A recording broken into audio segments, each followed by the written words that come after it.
شیطان کو یہ گوارا نہیں ہے کہ کوئی شخص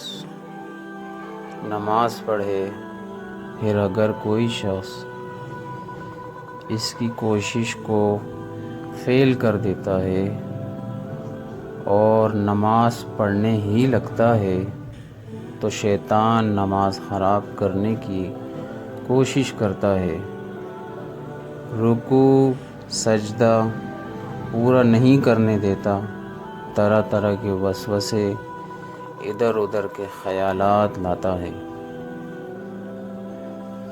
حدیث شریف میں ہے کہ جب اذان ہوتی ہے تو شیطان زور زور سے ہوا خارج کرتا ہوا بھاگ جاتا ہے، یہاں تک کہ مقام روحا تک پہنچ جاتا ہے۔ یہ مقام بدر کے راستے میں مدینہ منورہ سے 32 میل پر پڑتا ہے۔ جب اذان ختم ہو جاتی ہے وہ واپس آ جاتا ہے،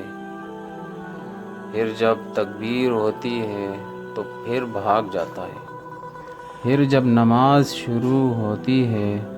تو واپس آ جاتا ہے اور نمازی اور اس کی نماز کے درمیان حائل ہو جاتا ہے اور وہ باتیں یاد دلاتا ہے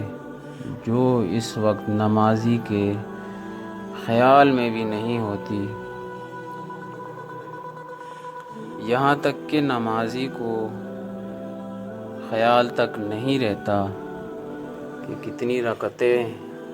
ہیں اور کتنی پڑھی ہیں۔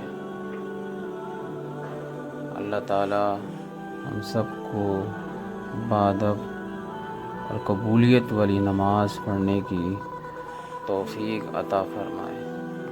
آمین یا رب العالمین۔